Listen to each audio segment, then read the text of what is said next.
Hello and welcome back to Laya Health and Wellbeing Live. Delighted that you're back joining me today. My name is Susanna Healy. I'm a psychologist and an author, and I'm here today to talk you through this workshop on finding balance while walking a tightrope. And boy, are some of us feeling like we're walking a tightrope in these times. So what we're going to do today is to get really practical and down into the kind of nitty-gritty of ways to actually help ourselves to be able to find that balance, to find meaning in what is often feels very chaotic in these strange times. So many of you may know that actually when you can't control everything, find what you can control and work on those things. So that's what I want for you today, so that it actually becomes a time that's of service to you. I hope I can be of service to you today, so that I can really help you to find a space in your time today, to take this 30 minutes, 35 minutes, to really make space for yourself and to find out where are the niggles, where are the things that actually, do you know something, I can tackle that. That's something that's been bugging me for a long time, and it isn't COVID related. I just need to get on top of it. That's the kind of practical message that we want to kind of bring you today, to make things very, very useful for you. So do get out your playbook or your pen and paper, or maybe just your phone, and to take this time, this space in your day, to be nourished by this time. I hope you will be nourished by it, and to actually get down into the detail of your daily living and what is actually things that actually can be tackled. We talk in business about the low-hanging fruit, the pieces that kind of the apples that hang low that can be plucked first from the tree. And that's what we're talking about here. Where are the things that actually you can have some control over that will make life just that little bit easier and run a bit more smoothly? So today we are going to be talking about, sorry to go back there one. So we'll be talking about work-life balance, what it means for us. And I'm not going to be defining it for you because it is a very subjective thing. Balance is very subjective. It will depend on your stage in life. It'll depend on your personality. Some people really thrive at work and want to work more and more, and they're actually loving work. But it depends on where you find where it becomes addictive versus where it still remains nourishing. The things that can throw work and life out of balance can be also nourishing. There can be passion projects that might be within you that you want to bring out. So it isn't that balance needs to be 50-50. It doesn't. It just needs to make sure that you are still nourishing yourself, that the other parts of your life that are pleasures but also responsibilities are not being thrown out of kilter because of some parts of your life, perhaps work or other demands that are just taking too much of a toll on your time or your energies. So very importantly there, balance is a very subjective term, and it is something you need to decide at the moment in my life. What would balance look like?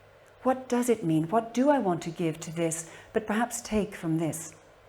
We all have the same, I hope I'm remembering this right, I think it's 10,080 minutes in our week.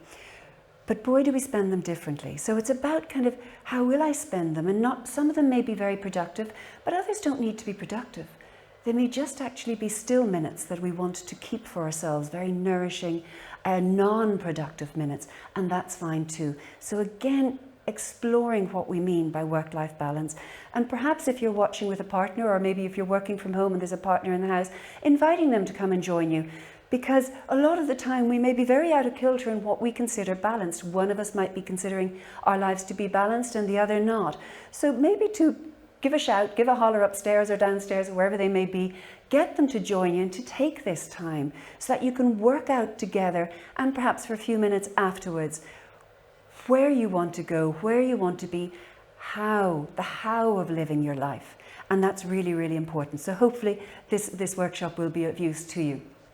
You do want to look at where do we begin, how to start, and we will be looking at a couple of areas of life in particularly important ones that are common to us all.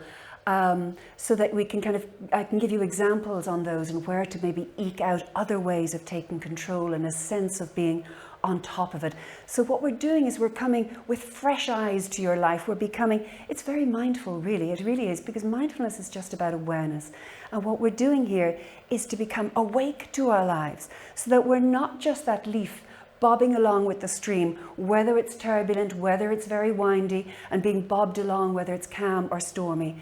Instead, we're sitting on the riverbank, watching it, and being able to take a little bit of control, a sense of of control of our lives and where it's going. So that's what I want for you. And we'll also just with that pen and paper, your phone or whatever it might be, just choosing, where are we going to start? Where are you going to start? I can't tell you where to start. So when you begin to do a few exercises with me, hopefully you'll actually have a clear picture of, do you know something? That's a place I could start. That's my low-hanging fruit. So let's get going. So, work-life balance refers to the idea that you need time for both work and other aspects of your life. Now, we do tend to think of work and life as if life doesn't happen at work, which it absolutely does. And as I've mentioned to many of you before, work is very good for us. It's only perhaps when we lose a job or when we are perhaps chronically ill or on long-term sick leave that we realize just how much nourishment we can get from work in terms of camaraderie, and we may be feeling a lot of loneliness at the moment because and isolation because we're at home all the time. It gives us an opportunity for mastery, a sense of, golly, I found that difficult last year. Now it's a lot easier. So we're moving and growing. So work is very, very good for us. The life thing is very different. And again, it will be different for all of us and all our personal circumstances. But a lot of the time we think of life as just home. But what I'd like for you today is to really be expanding that idea of life as to, who are you? Who is your authentic self? Who did you used to be until it all got forgotten in the busyness of life? To take this time to re-find that authentic you. And it will take time, and you'll need to set paths and set goals for yourself to re-find it.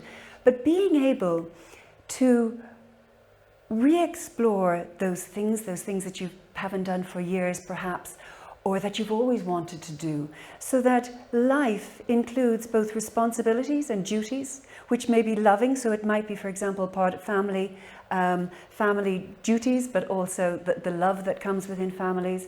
But also, what is just you as a human being, that is not perhaps to do with you as a parent or a sibling or whatever it might be, just you as a human being. So remembering that life includes all of that. Okay, so I've mentioned that it's also a state of subjective well-being, but we do want to also look at taking a little bit of commitment, so that this isn't just yet another talk that you attend or listen to, and then it maybe goes into your notes folder or whatever it might be. We know from experience and from research studies that if you make small changes, they're much more likely to stick. They're more likely to happen. Also, research tells us that we tend to hugely underestimate the difficulty of change. When we say we're creatures of habit, it's it rolls off the tongue very easily. But we mustn't underestimate that. We really are creatures of habit. Our brain, it's a very, very clever technique within our brain. If we develop habits, then we don't have to relearn everything we do every day. So our brain becomes this pattern matching machine, very, very clever. It saves energy, it saves glucose. The brain doesn't have to think completely afresh every day. If some things we do the same as we did yesterday.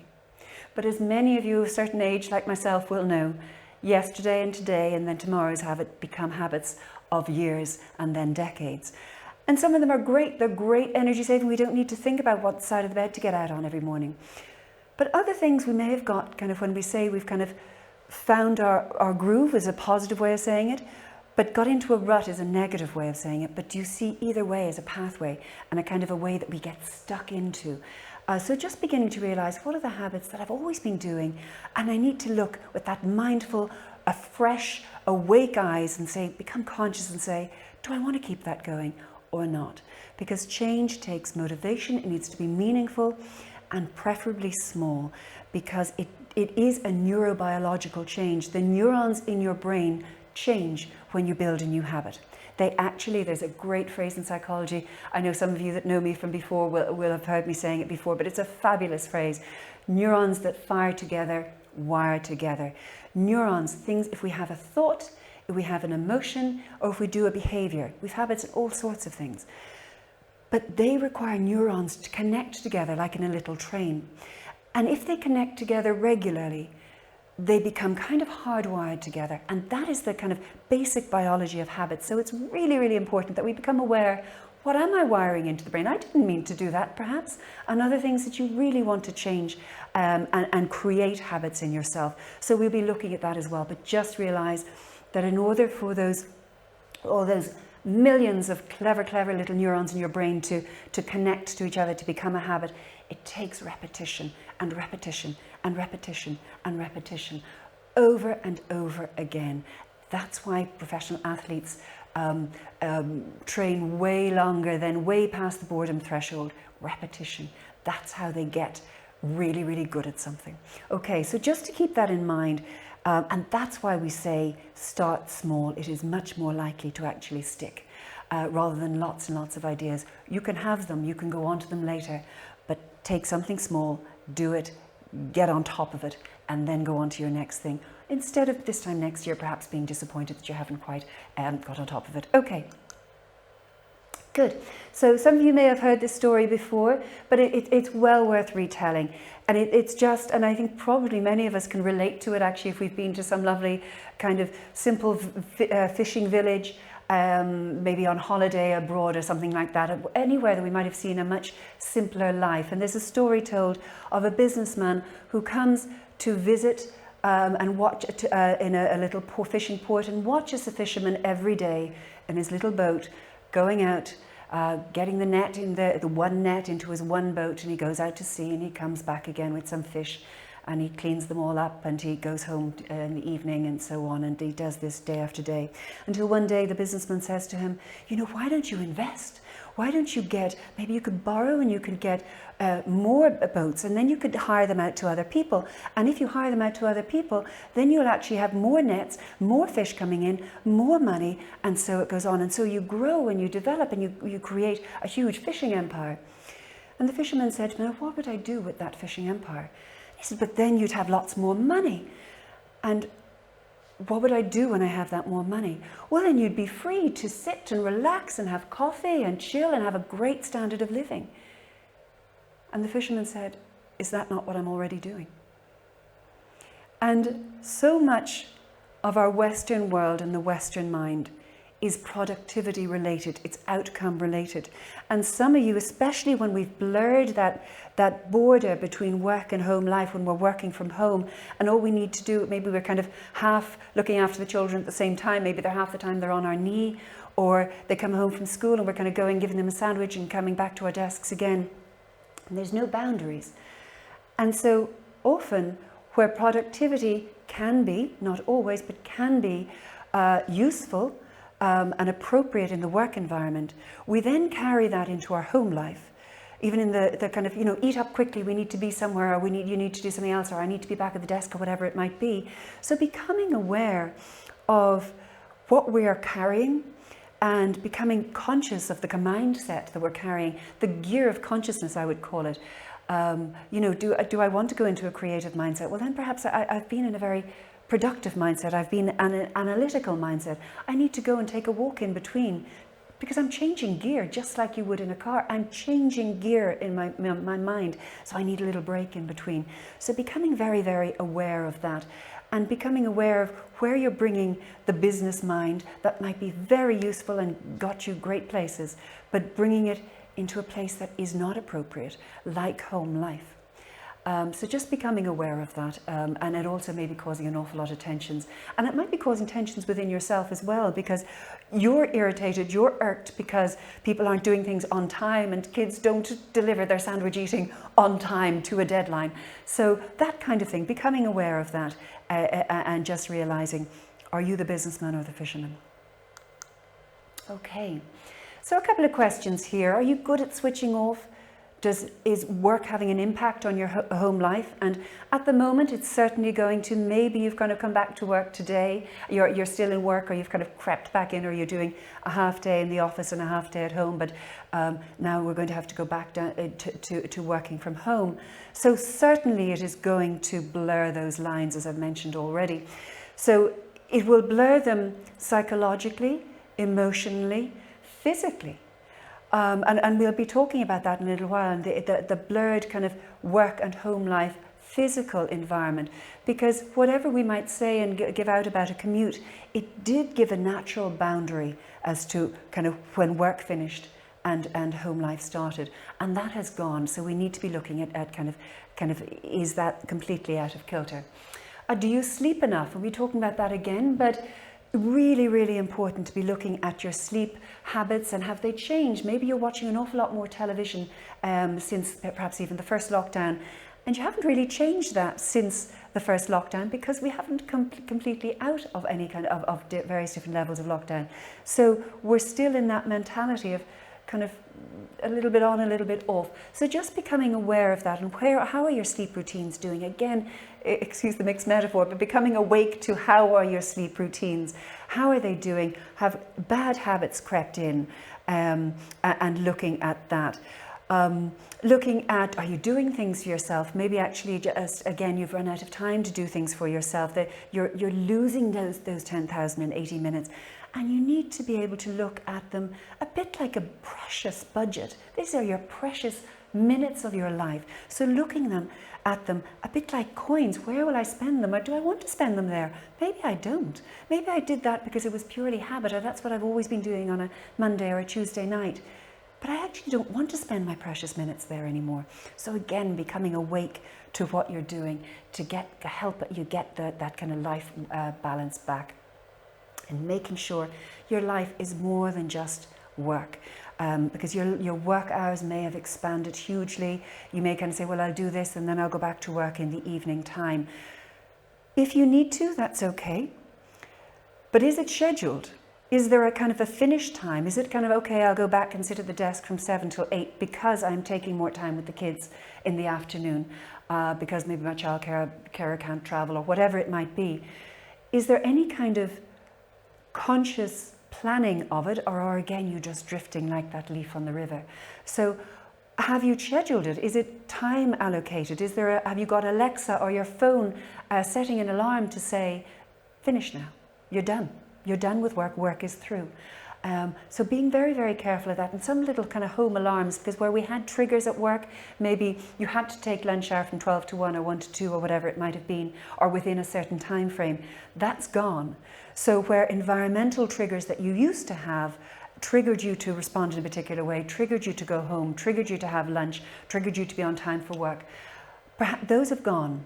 And so you need to be looking at, am I just kind of turning up at the desk, but actually I share at lunchtime, that kind of stuff. If that's planned, that's okay, if it's appropriate to your workplace. But is it planned, or is it just kind of slovenliness and actually lack of any kind of sense of control over it? So just becoming aware of those kind of things. You've lost environmental triggers. Where can you put them back into your day? What we're really looking at here all the time is your tells.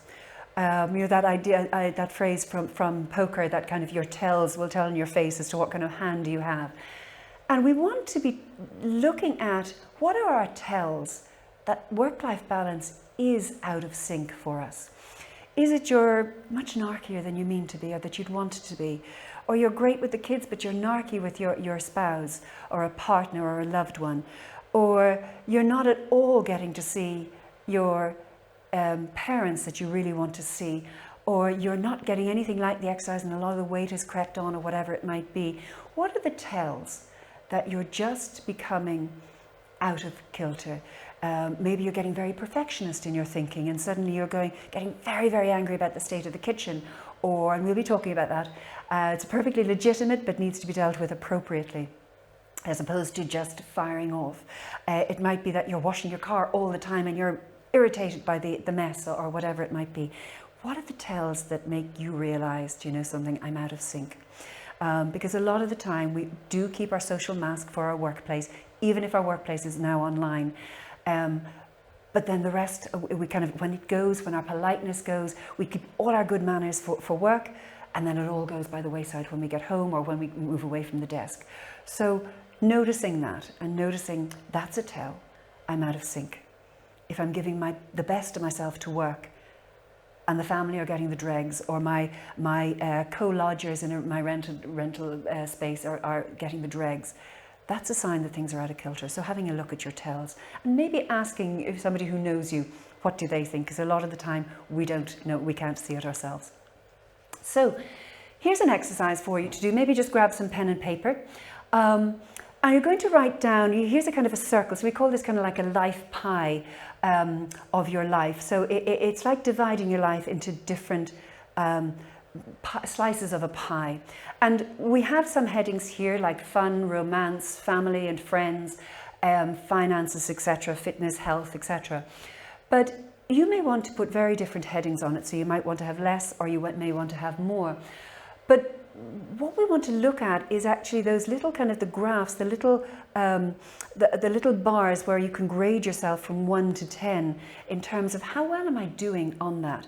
Now, again, be aware that you may be putting stuff into that life pie because you think you should, because you're supposed to feel that that's important, and it isn't particularly important to you.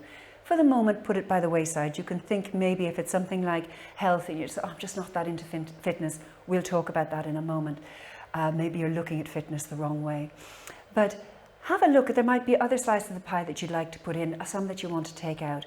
But just to have a look and kind of grade yourself on a scale of 1 to 10. How are you doing? Are you filling out that pie so that you're kind of a 10 on all of them? Probably not. Most of us don't. Most of us can be very good at some of them and not so good at others. So again, realizing, what do I need to work on? But most importantly, what we're going to look at in just a moment is how to work on them. Because I don't want this to be just another idealized exercise in terms of where I should be, what I should be doing, shoulda, woulda, coulda kind of thinking. And instead to get very real about, well, do you know something, that isn't actually practical for me at the moment, but this is. And this would be a little taster of how I could get a little bit better, or that's a better slice of the pie that's just particularly important at the moment. I need to ease off on that because I simply don't have the extra hours in the day. So being very real about it rather than idealistic. And that's kind of where self-acceptance comes from. Self-esteem is a bit like, it tends to be coming from a comparison. So we're comparing ourselves, hopefully putting ourselves perhaps a little bit on a podium as kind of, I'm doing okay, I'm doing well compared to others. And we do tend to do that. But self-acceptance is beginning to become aware of who you are. And no matter what age you are today, it is never too late or too early to just come back to, who am I? What am I here for? What are my strengths? Because the more you do that, the more your life becomes fulfilled, the more you flourish, and you flourish in life and work and home life and family life, and everything benefits when you are more and more true to yourself. We all have strengths and weaknesses, and the more you can work to your strengths, the happier you become, the more positive and flourishing you become, and everybody benefits around you.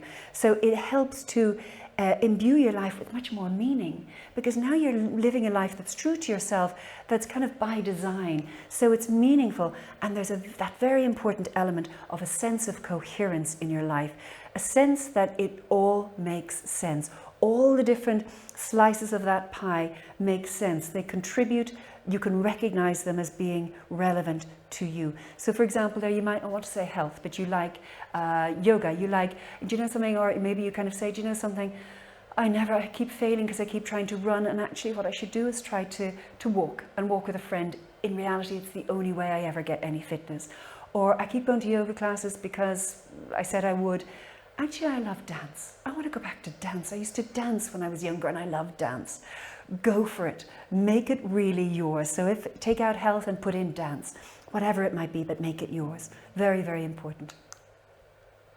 Okay, so we're going to just take a little bit of time to look at some specific areas on the wheel, but again, making it true to yourself. But I'm going to do some of the common areas that are most relevant. Remember that we need to be taking time out for ourselves that is nourishing. It doesn't need to mean downtime, as in, we often tend to think of it as kind of, a lot of people say to me, I don't have time because if I go to bed early, then I don't get to watch television and then I'm just living for work. But if watching television makes you feel, this is me, I like this, I'm watching a program that I really love, I'm so into it, great, go for it, enjoy it. But if you just find that because you sit on the couch at 6 o'clock, you don't get up till 8, 10 o'clock, or you get to sit on the couch and you slump on the couch by 9 o'clock and go, phew, everything done, and you don't get up till 11 or midnight, and you're finding that you're wrecked the next day. These are the things, the little things that you need to be looking, the minutiae. So when we say health, it might be sleep. And sleep actually, it sounds like a very big topic, but when you bring it down to the details, you're actually talking about the fact that if I sit down on the couch at 9 for the 9 o'clock news, I don't get up again. So maybe I need to try and listen to the 6 o'clock news, maybe online or whatever it might be, because otherwise I just don't get up off the couch. Or I say that I'll go out for a run afterwards and I don't. Or I keep saying to myself that I'm going to run, but I actually never get around to it, or before work or whatever it might be. So nourishment comes from many, many different things. Some of it can be television, that's okay, but that's more tuning out a lot of it. But what nourishes you? What are the, maybe even television programs on cycling? There's so many channels available to us nowadays. What are the things that really you love, you'd be so into, or YouTube videos or whatever it might be, that you'd be so into? But being careful that they nourish you. Take a look and just look at your diary today. Because often we postpone nourishment for the weekend, don't we? So being aware, what's nourishing me today? And it might only be a phone call with somebody that just makes you laugh, you know, that just puts a smile on your face. It might be just saying, yeah, I'll make sure to actually pick up the phone to that colleague who's always got a bit of a laugh going, instead of emailing when I could email. What are the little things that nourish you? It might be a walk, or you might find walking boring. If you do, be honest and do something different, or walk with a friend instead, or walk with the dog, or do a bit of gardening, whatever it might be. Be honest, be real. It's much more likely to happen. So when we look at health, I've mentioned health there, it's a very big topic.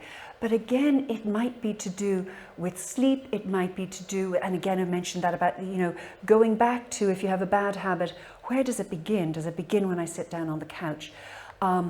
Your diet, for example, when we look at a healthy diet, what are the practical things that you can do? Maybe you haven't started shopping online, and some of the time you go and do a good shop, and other times you just you go into your local petrol station practically and get yourself your dinner or whatever it might be, and that needs to change. So maybe the one change you could make would be to start doing your weekly shop online. And you might say, oh, it's a big chore, but maybe just get registered and order 5 products. And sure, you'll have to go to your supermarket this week, but next week you can add to those 5 products.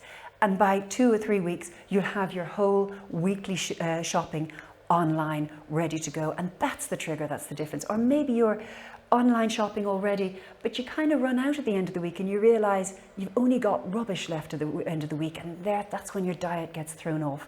So getting very practical about, I need to order more of that so that I have good nourishing stuff in the house. Maybe you only order fruit at the beginning of the week in case it's gone by the end of the week or gone off or whatever. So you need to stop off for fruit or something like that. So being practical, what are the little things that can make a life of difference to you? So your energy levels, are you looking at your energy as if you are completely an inanimate object, and that actually you have no variation in your energy levels? Think about it. When are you most productive? A lot of people, it's first thing in the morning, perhaps between 9 to 11 a.m. Or maybe you're really good in the afternoon. Or maybe you need meetings in the afternoon when you're a little bit sluggish, and you're going to be much better off if you're even online doing your meetings. But when it comes to analytical, detailed work, the head down, maybe you're better in the morning, or vice versa. Have a look and check that out, and check your energy levels. Your physical environment, especially in lockdown, you know, we could be, and the DIY shops have been doing incredibly well, but at the same time, in parallel, most of us could write our names in the dust at home, because there's so many people living in our homes and trying to operate. So what's working and what isn't? Is there too much furniture in the house now with everybody at home? If you have children, at least they will be in school during the day this time. But you know, is a kitchen table, if you're both working at it, is it now too small that you need to add another table? Are there too many chairs in the room and they're just kind of knocking off each other? What are the triggers? Do you have a bowl of fruit there? Because you're much more likely to grab an apple if it's right in front of you. Or if you prefer other fruit, is it cut so that, because maybe it's messy and you want to have cocktail sticks in it, you're much more likely then, tiny environmental triggers, you're much more likely to take a messy raspberry or a messy strawberry into your mouth if you have a cocktail stick in it. Tiniest things that make huge differences to our living. So be kind of careful of that. But being careful of the physical environment, is it exhausting? Is it very untidy? Is there a towel rail that just needs fixing? Is there attic space that you really need to reclaim because actually you've all got so much stuff in the house? Do you need a few more plants in the garden just to make it a more restful space because you're going to spend much more time there? What are the things that are positive versus negative triggers? The things that irritate you that you can tackle one by one and get done to make it a much more nourishing space. So being careful of that. How about your career and finances? And your finances can seem kind of, especially if perhaps you're only starting off work, and it can seem like, well, that's kind of for when I'm older, when I've got more money or whatever it might be. But look upon it as no matter what your financial situation is, you always have a financial situation, whether it's no money at all. But it does also define us. And you might want to actually kind of think, well, do you know something? I've always wanted to work with a particular charity. Maybe you don't have time, but maybe you'd like to donate €1 a week, €1 a month to them. To actually again say, yeah, that's something that I want to get involved in, because then I'll be on their newsletter and I'll hear more about them. That's meaningful to me. That nourishes me. And I'm just giving them maybe €1 or 2 a month or whatever it might be. How are you doing? Do you need some? Is this the time that you need to kind of look at your financial situation, maybe set up a pension, or to ask somebody, I can't afford anything, can I set up a pension? Ask. Perfectly relevant question. Go and do the research and ask. So just having a look at your finances and kind of overview, and most people will say, well, I don't have enough. That's research. Go and find out what you need to do to get more. What are the options to you? Where can you be a bit more savvy? Go and ask the experts. Unless you're a financial advisor yourself, expect them to know more than you do. It's forgivable. You don't need to know as much as they do. They will have some answers for you. So go and speak to somebody who's unbiased and help. Looking at your career and where you're going, is it satisfying? Is it rewarding? Is it meaningful to you? Are there ways that actually become more meaningful? Is there somebody at work that you could talk to and say, do you know something? I'm really good at this. I could be really helpful in the company doing this. Or maybe to speak to HR and say, you know, I know a move isn't available at the moment, but will you keep me in mind for this, because I'm really keen? Or is there any course that I can be doing online that would help me in my career, or it would be very relevant to the job that I'd really like to move into? So just pay conscious attention to it and where you're going. In your relationships, now relationships is a very big word, but if we can think of relationships a bit like kind of an onion peel, there's the center core and then there's lots of rings around it. And they all matter, they all nourish us or can completely drain us. So again, as I mentioned before, having a look at who are the people in our lives that nourish us and allow us to kind of come away from the phone or come away from chatting, smiling and with a smile on our face, and who are the people that perhaps drain us, but perhaps need our service, for us to be of service to them because they need our nourishment. But becoming aware of it, what are the things we do just because we hung around to them out of habit or because they're a friend of a friend? And who are the people that actually, they might be completely, perhaps they're even a completely different generation to you, but you've common interests, or a walking group or whatever it might be. Go find those people that are meaningful to you, but do also, and the groups that are meaningful to you, so that you bring out that sense of nourishing, authentic self. Do also look after the people around you as best you can to be of service to them as well. And remember that all the people, how you speak to somebody in the sandwich shop, the local coffee shop, we'll be doing a lot in our local, a lot of local takeaways and that kind of thing in the coming days. So those people are really struggling. They need the happy face to lift them, to just take them out of the financial terror that they may be in at the moment, and that many of us might be in at the moment. So making sure that you lift other people and noticing to kind of do get out of some days you might obviously just make yourself lunch at home when you're working from home, but other days go out, get some fresh air, see people and see your local streetscape, and get out talking to people. Say hello to the person that you meet passing, walking down the street. That lovely Irish thing of kind of nodding to strangers in the street, that's gorgeous. So being aware of that, because that all nourishes us and boosts our energy levels. Being aware of relationships with our children, maybe we're in that productivity mode that I mentioned, or things are a little bit more struggling, having a look at those, and the fact that each of your children are not the children, they're each individual human beings. Looking at your relationship, maybe you need a date night because we haven't been able to really go out easily to eat. You need a date night with a partner, and you need to do that at the kitchen table or under the picnic blanket and the patio heater outside, whatever it might be. But looking at the fact that, you know something, we got to catch up. Okay.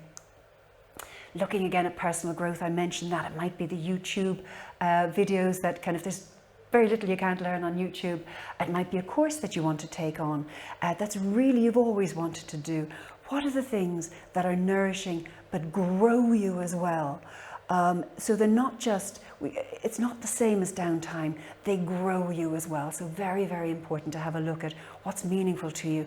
Videos, Facebook groups, books that are just kind of like, yeah, that's the kind of book I want to read, and whatever it might be. So those kind of things, or it might be an online course, it might be a degree course, whatever it might be. Take a look and see, am I still growing or am I stagnating? Am I still growing? Little steps, very important.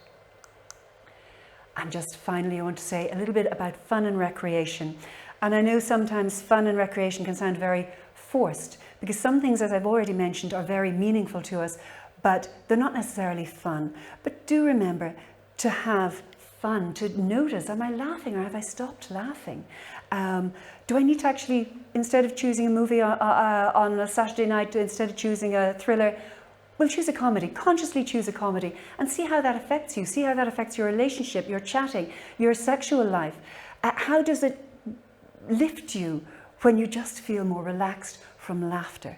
So being aware of that without forcing it in any way, but noticing, are we having fun here? Do we need to have a kitchen disco? Do we need to have, what in the environmental space, what music am I playing? Is it uplifting or very just loud but actually angry? What are the triggers that are actually that low-hanging fruit that you can control? Okay, so we've talked a lot about work-life balance, and it's been a whistle-stop tour, but I hope it has been of service to you. We are looking and remembering that work-life balance is different for each and every one of us and can change, so we need to be revisiting this.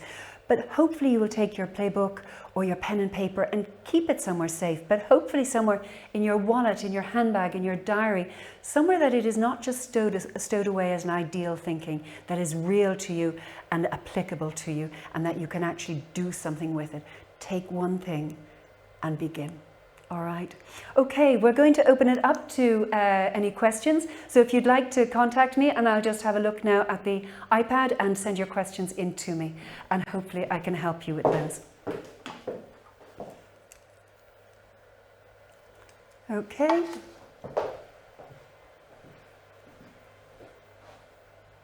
Okay, so you have a question coming in here. I work from home and feel like I can never turn off. Any tips to separate work from home? Yeah, great question, and I think a hugely relevant one to most of us. Again, the physical space is really, really important. Also becoming conscious, if you need to change your working day because of children, or because people are at home more, or because you don't always have access to the printer at home, or a partner's using it, whatever it might be, becoming aware of that and saying, okay, but I will consciously reschedule work, as opposed to letting it, I'll do a bit before dinner, I'll do a bit after dinner, I'll do a bit before the shower, whatever it might be, so that you actually, it is scheduled and then it finishes. And I would say, as I mentioned earlier, because you don't have the environmental triggers of home time, lunch hour, etc., of phone calls, etc., as much as you would in person in the office, do set those alarms for yourself. So that includes getting up to go from the desk, not just for exercise, but movement and keeping your circulation going. It means actually perhaps having a box beside the desk wherever you work, wherever you might work in the kitchen or wherever it might be, that work gets put away, the laptop gets actually closed, and that does require self-discipline, it does. But everything does, and it is personal growth. If you're actually doing that as an exercise in personal development, then you actually are inspiring personal growth. So really, really important to do that. But close down the laptop, put it away somewhere, unplug it, turn it off. Have it, if you can, close the door on a particular room. If you're working from the spare room, you need to move. You might want to change your clothing, so that all of these environmental triggers that tell us I'm now on downtime. Really, really important, and you need to discuss it between you. It might be very different for both of you, so that it becomes very conscious. And it might be that you decide kind of you plan that actually you play music that actually just changes your mood, that lifts you out of work mode and into a kind of a boppier mood or a more relaxed mood or whatever it might be, that you have an alarm set to play music for yourself, or you have booked to actually, and you might want this to help with discipline, to actually book to go for a very well socially distanced coffee with a friend. Maybe, you know, it's hard to walk on a pavement socially distanced because they're not wide enough, but maybe sitting on a wall somewhere with takeaway coffees, whatever it might be, that you have to be somewhere else. That will help with the separating yourself from work and making yourself leave. Okay. So that's great. So I think that's really, really important to be doing, and kind of having that work and life divide. I hope there's been plenty of triggers there for you. I hope there's been lots of ideas for you. But in the meantime, take care of yourself. All the best. Bye-bye.